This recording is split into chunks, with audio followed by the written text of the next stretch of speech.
करते करते नेत्र ज्योति आ गई। भक्तों को, संतों को, ठाकुर जी को पुकारते पुकारते नेत्र ज्योति आ गई। सारे भूमंडल के तीर्थ वहां आए दयालदास जी का दर्शन करने,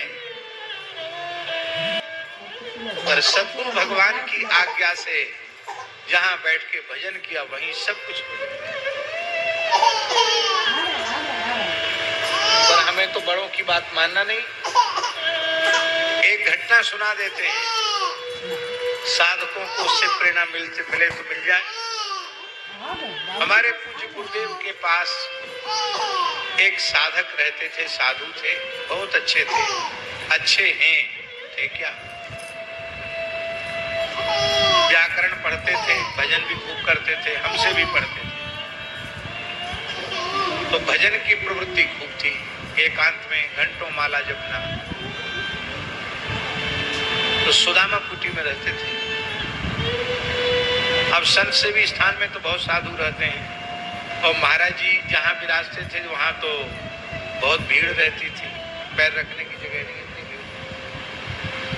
हम भी ऐसी जगह, हमारा आसन था, महाराज जी के कमरे में पुस्तकें, पुस्तकालय, बीच में आने जाने का रास्ता, चरणों की तरफ केवल 3-3.5 हाथ की लंबाई और उतनी ही चौड़ाई, उतनी जगह थी, उसमें हम रहते थे। और 14 वर्ष रहे। पूरे पैर नहीं फैला सकते, 3 फुट में आप पैर फैलाएंगे, कैसे फैलाएंगे पैर? 3-3.5 फीट में। सामने पैर फैलाओ तो फाटक खोले को तो फाटक पैर में लग जाए। बहुत समय तक तो पैर मोड़ के सोने का अभ्यास हो।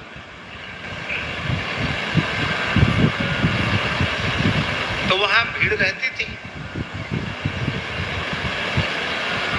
महाराज जी कहीं बाहर पधारे थे, तो उन्होंने कहा कि अब पढ़ाई से हमारा मन भर गया है, साधुओं को पढ़ना तो चाहिए, लेकिन साधुओं को बैराग जल्दी जग जाता है, और जितने जल्दी जगता उतने जल्दी ठंडा भी हो जाता है। ये और बात है। फिर कहेंगे पढ़ेंगे, फिर पढ़ने शुरू किए तो फिर कहेंगे नहीं आप भजन करेंगे, फिर कहें नहीं आप पढ़ लेंगे, तो ना पढ़ते ही है ना भजन ही करते, दोनों काम से। जय सिया राम। तो अब पढ़ाई वढ़ाई हो गई, अब तो गुरुजी हम तो अब भजन करेंगे। तो हमने कहा करो, कोई बात नहीं, यहीं रहो। बोले नहीं, यहाँ भीड़ बहुत है, यहाँ बहुत विक्षेप होता है, नीचे सेवा में भी जाना पड़ता है, और उसमें तमाम समय हमारा चला जाता है, अकेले रह के भजन करेंगे। कहाँ रहोगे? बोले जमुना किनारे एक महात्मा हैं, उनके पास 2 झोपड़ी हैं, वो कहते एक झोपड़ी खाली है, उसमें रह जाओ। कुछ झोली वाले बाबा हैं, भिक्षा मांग के लाते हैं, हमको भी वहीं प्रसाद मिल जाए, वो भजन करेंगे। हमने कहा बात तो ठीक है, भजन की सुविधा बहुत अच्छी है, वहाँ यमुना जी का तट है, यमुना जी का पुलिन है, अनुकूलता है, एकांत है, सब ठीक है, पर वहाँ महत्पुरुष की सन्निधि नहीं है। यहाँ महाराज जी की आज्ञा से रह रहे हो, तो यहाँ चाहे जितनी भीड़ हो, चाहे जितनी प्रतिकूलता हो, यहाँ फिर भी सब अनुकूलता रहेगी। मेरे विचार से आपको यहीं रहना चाहिए। बोले नहीं हम अब नहीं रुकेंगे, जाएंगे। चले गए।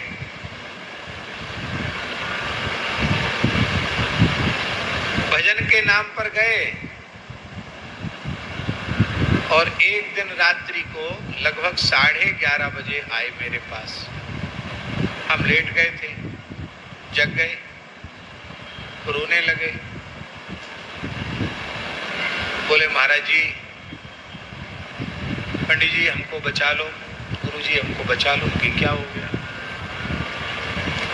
बोले वहाँ रहते थे, भजन करते थे, एक बंगाली वहाँ झोपड़ी बना के रहता है, तो बंगालिन की छोरी से थोड़ा प्रेम हो गया है। अब वो बंगाली पीछे पड़ा है, बोले ब्याह करना पड़ेगा बाबा जी। तो क्या करो? बोले नहीं तो तुमको पुलिस में देंगे और तुम्हारी बदनामी कराएंगे, तो ब्याह करना पड़ेगा। तो हमने पूछा कि आपने क्या विचार किया? बोले भाई भेष की बदनामी हो, इससे अच्छा तो विवाह कर लूं। तो हमने कहा फिर ब्याह के बाद फिर रोजी रोटी का संकट आएगा, कैसे उसका पूर्ति होगी। बोले वो बंगाली बोलता है कि हमारे पास 2 रिक्शा हैं, एक रिक्शा तुम चला लेना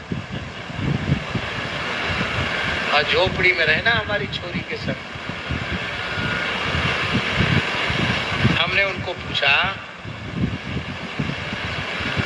कि चलो जो कुछ होना था सो हुआ,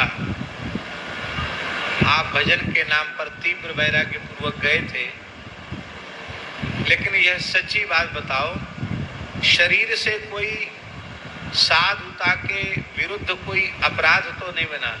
माने प्रत्यक्ष रूप से तुमने स्पर्श तो नहीं किया स्त्री का? बोले नहीं, अभी भगवान ने उससे हमको बचा रखा है। तो हमने कहा यदि हमसे पूछने आए हो तो हमारी बात मानो तो हम बताएं। हाँ बताइए। इसी समय आप सीधे पैदल गिरिराज जी चले जाओ, अपना आसन बासन कंबल कमंडल उठाने भी मत जाओ। बोले नित्य नियम का सामान उनकी सब द्वारा आ जाएगा, कहीं भी मिल जाएगा, छोड़ो। वहां गए तो फिर माया में जकड़े जाओगे, तो जाने थोड़ी देंगे वो लोग। अब चले जाओ। और गिरिराज जी प्रत्यक्ष श्री कृष्ण हैं, उनसे प्रार्थना करना कि हे प्रभु हमारी रक्षा करो। अब कुछ महीने वहीं रह जाओ गिरिराज जी, सब ठंडा हो जाएगा, बाद में आ जाना। आज्ञा मानी, बच गया। हम ये बात इसलिए कह रहे हैं, भगवान की प्रचंड माया जीव को कहां कितने नीचे गिरा देगी नहीं कहा जा सकता। इसलिए सदा अपने से बड़े संतों की, गुरुजनों की नजर में रहना और उनकी आज्ञा में रहना।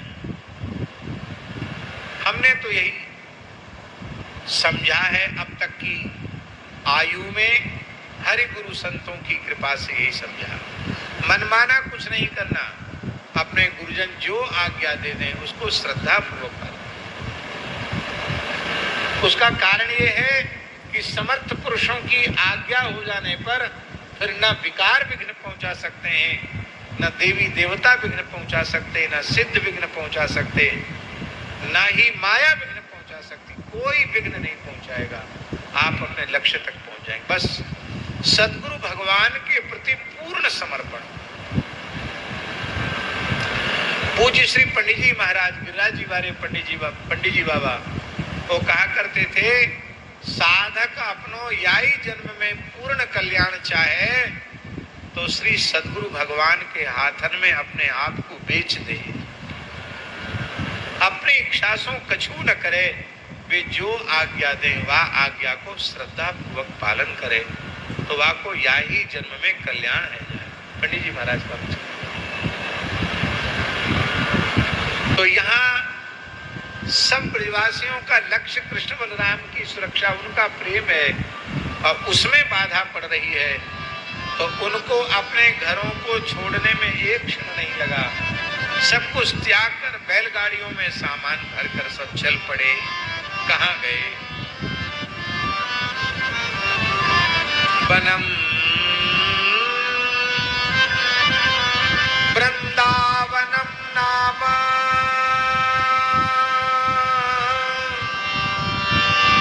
पशव्यम नवकाननम गोप गोपी गवाम सेव्यम पुण्यात्रितृणवीरुधम। श्री वृंदावन नाम का वन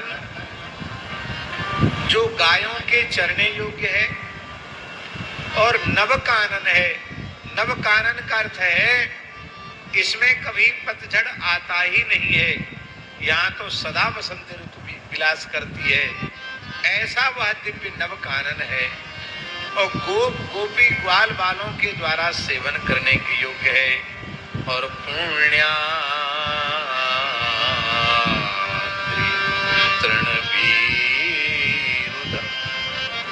अद्रि तृण और के आगे सीता शरण जी लिखती हैं, आगे पुण्य शब्द लगा है। इसका मतलब पुण्य अद्रि, पुण्य तृण और पुण्य वीरुधम। आजकल हम लोग समझते वृंदावन अलग है, गोवर्धन अलग है, लेकिन वनम वृंदावनम नामो पशव्यम नवकाननम गोप गोपी गवाम सेव्यम पुण्याद्रि। पवित्र अद्रि माने पर्वत श्री गिरिराज जी मध्य में विराजमान। इसलिए गोवर्धन मध्य गिरिराज है,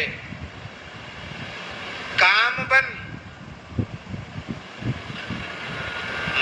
गिरिराज मध्य वृंदावन है, कामवन आदि वृंदावन है, और जहां इस समय हम लोग रहते वृंदावन वो श्री महल वृंदावन है। ये पूरा का पूरा वृंदावन ही है। महाराज जी पद्म पुराण में स्पष्ट लिखा है कि वृंदा देवी ने जहां तप किया है तद वृंदावनम, तो वृंदा देवी ने तप किया है कामवन में, इसलिए कामवन वृंदावन है। ये हमारा जो जड़खोर गोधाम है ना, ये विशुद्ध वृंदावन के मध्य आदि वृंदावन की सीमा में है।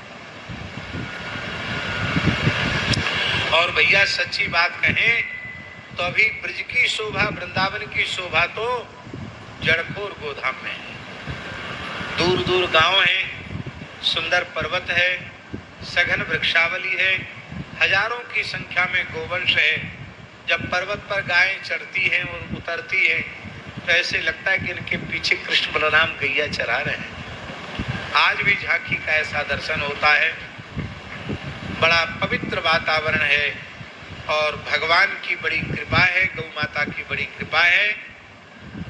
श्रेष्ठ वेदज्ञ ब्राह्मणों के निर्माण का उपक्रम वहां चल रहा है। बहुत ज्यादा छात्र नहीं है, 50-55 छात्र हैं,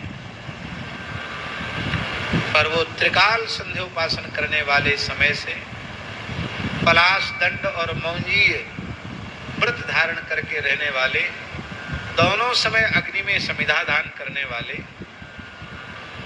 और ब्रह्मचर्य व्रत को पूर्ण निष्ठा से पालन करने वाले 7 वर्ष तक, जब तक समावर्तन नहीं हो जाएगा तब तक वे लौट के अपने घर नहीं जाएंगे।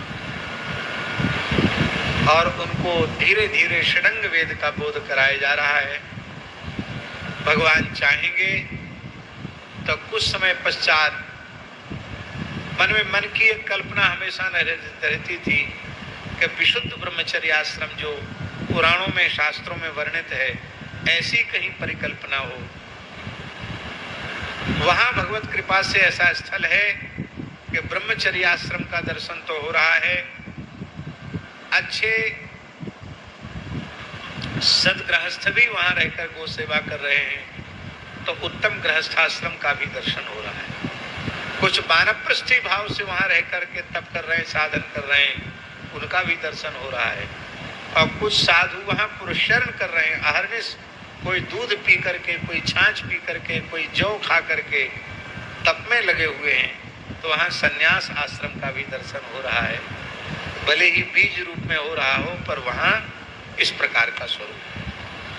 भगवान चाहेंगे तो इन्हीं बटकों में वे जब आहिताग्नि बनेंगे, अग्निहोत्र की दीक्षा लेंगे, तो वैदिक गृहस्थों का निर्माण भी होगा। हमारा मन तो कई बार होता है, क्या करें, कुछ न कुछ ऐसी परिस्थितियां सामने रहती हैं कि वो नहीं हो पाता। नहीं तो आज अग्निहोत्री ब्राह्मण विलुप्त हो गए। अग्निहोत्री माने नहीं कि कंडा लकड़ी इकट्ठी करके स्वाहा स्वाहा कर देना। वो आहिताग्नि ब्राह्मण अलग होते हैं, उनकी अग्निहोत्र की दीक्षा होती है। अग्निहोत्र का कर्म इतना जटिल है कि फिर उसमें समय नहीं वहीं रखना पड़ेगा। तो मन में विचार है कि ऐसे कुछ अग्निहोत्री निर्मित हों, उनको मकान बना करके पूरी सुविधा दे करके वहाँ रखा जाए, सपरिवार उनकी अपनी अग्निशाला हो और वे इष्टियाँ, वैदिक इष्टियाँ करें। और इस प्रकार से उन वैदिकों को इतना दिया जाए, अग्निहोत्रियों को कम से कम 1-1 लाख रुपए महीना की सेवा उनको दी जाए, इनको किसी यजमान की तरफ न देखना पड़े कि हमारा गृहस्थ कैसे चलेगा, और श्री गौ माता ठाकुर जी की ओर से उनका पूरा निर्वाह हो, ऐसा मन है। भगवान की इच्छा होगी ये तो हो जाएगा पूरा, नहीं होगी तो नहीं होगा। भगवान के संकल्प से ही सब होना है। अपना तो किया हुआ ना आज तक कुछ हुआ है और ना अपना किया हुआ आगे होना है। भगवान का किया हुआ ही हुआ है और भगवान जो करेंगे वही होना है। पर मन में ऐसी भावनाएं जगती हैं। देखिए महाराज जी, तो हिंदू सनातन धर्म किसी व्यक्ति की कल्पना नहीं है। ये नित्य सिद्ध अनाद्य पौरुषेय वेद और वेद का भाष्य, इतिहास, पुराण, स्मृतियां, धर्म ग्रंथ, आर्ष ग्रंथ, इनके द्वारा प्रतिपादित जो विशुद्ध वर्णाश्रम व्यवस्था है, उस विशुद्ध वर्णाश्रम व्यवस्था का नाम है सनातन धर्म। और उस व्यवस्था से हटकर कुछ भी आप सोच करके और हिंदू सनातन धर्म की केवल एक समूह को इकट्ठा करके रक्षा करना चाहेंगे तो रक्षा नहीं होगी। थोड़े से एक मुट्ठी लोग यदि विशुद्ध वर्णाश्रम धर्म का पालन करने वाले हो जाएंगे तो उससे वैदिक सनातन धर्म सुरक्षित हो जाएगा।